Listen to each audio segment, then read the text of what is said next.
Restore a maximum pressure policy on the Iranian regime. They cannot have a nuclear weapon. It's very simple.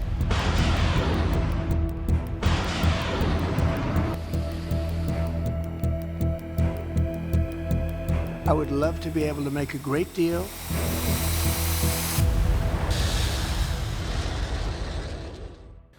US President Donald Trump wasn't done just with Gaza. He made another move in West Asia, this time against Iran. Trump has restored a policy from his first term, his maximum pressure policy. Now, some of you may know that Iran is not very fond of Donald Trump. There was allegedly a plot last year before the US presidential election, an Iranian plot to assassinate Trump. It was thwarted last September, but the suspected assassin is still at large, and now Trump has decided to ramp up pressure on Iran. He was asked if he feared another Iranian attempt on his life after he brought back his maximum pressure policy. And this was Donald Trump's response. If they did that, they would be obliterated. That would be the end. I've left instructions. If they do it, they get obliterated.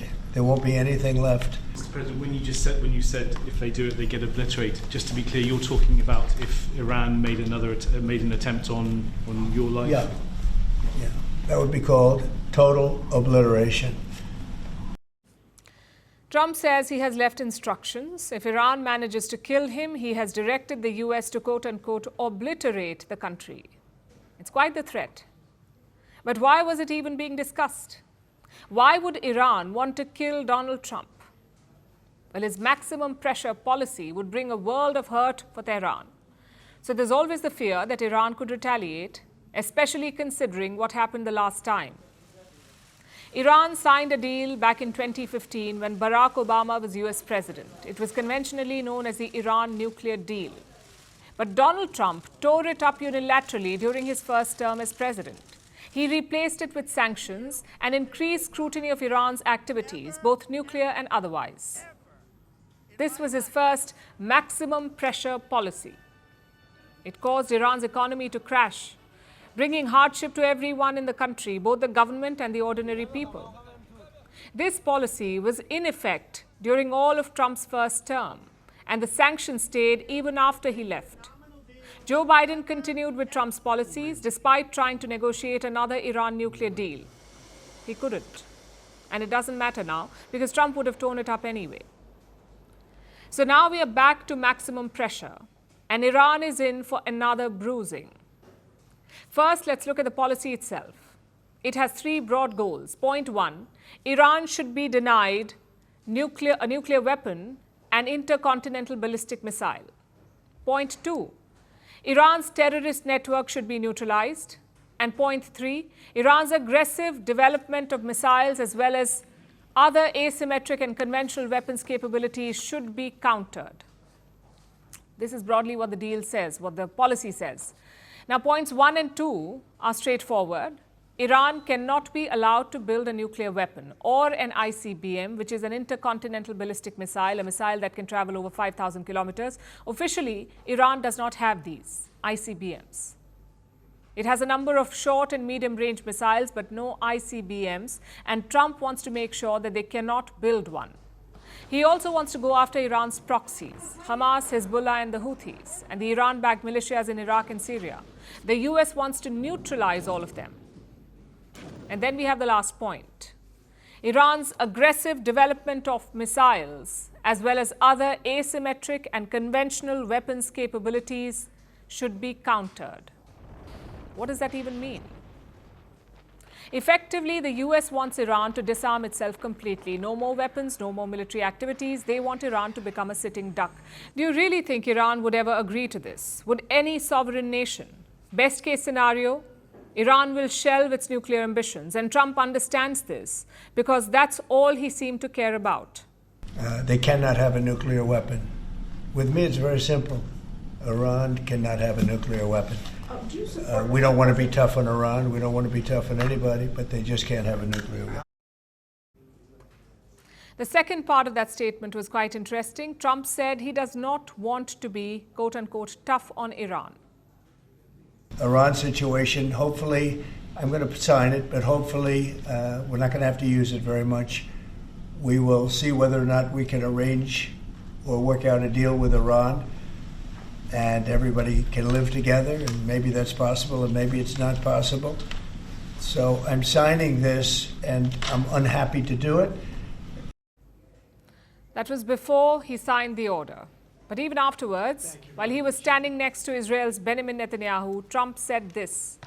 I say this, and I say this to Iran, who's listening very intently. I would love to be able to make a great deal, a deal where you can get on with your lives and you'll do wonderfully. You'll do wonderfully. Incredible people, industrious, beautiful, just an unbelievable group of people in Iran. Netanyahu was right next to him as Trump called Iranians incredible people. Perhaps that is what prompted Netanyahu to remind Trump about this. We also see eye to eye on Iran. That's the same Iran that tried to kill us both. They tried to kill you, Mr. President. They tried through their proxies to kill me. We're both committed to rolling back Iran's aggression in the region and ensuring that Iran never develops a nuclear weapon. Netanyahu was talking about the alleged Iranian plot to assassinate Trump, almost reminding him that Iran was his enemy. And how is Tehran dealing with all of this? Listen to what their foreign minister had to say. I think maximum pressure is a failed experience, and testing it again will lead to another failure. If the main issue is stopping Iran from pursuing nuclear weapons, well, this is something achievable. This is not too difficult. Iran is a committed member of the NPT, and its stances are clear. Also, there is a fatwa by the Supreme Leader that has made things clear for us. He said the maximum pressure policy failed in the past and it will fail again. However, he did seem to offer an olive branch, saying if the main issue was to stop Iran from getting nukes, it was achievable, and that Iran's Supreme Leader Ayatollah Ali Khamenei has issued a fatwa against nukes. So it would not be too difficult to reassure Trump to convince him that nukes were off the table. Now, all of this should be taken with a fistful of salt because Iran is still enriching uranium and trying to produce weapons-grade nuclear fuel. If push comes to shove, Iran may choose to build nukes because, if nothing else, they would be a massive deterrent.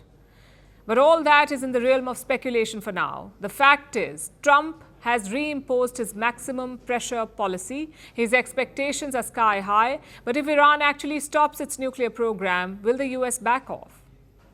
Or are nuclear weapons just an excuse to continue crippling Iran? We will see in the coming months. We're calling the show Vantage. We hope you like what we put together for you. Touted as the minimum defense from that video. India's neighbors were the first to send the special edition of Vantage live from the White House throughout this week. Yes, Hindu Mandir we're on our way to Tel Aviv. City measure, but it's also the perfect way to drive. I don't think that Prime Minister of Bhutan, Sherin Tagwe. Welcome to 60% of the world's office. Prime Minister Modi did the iron. we were actually How are you doing? How do you like? It's been 1 year since that meeting. Iron bars separate you from the outside. Out the vote effort. Trump had, it says, and at $4.3 trillion. 4.3 300 billion by 2030. That's what we need to tackle climate change.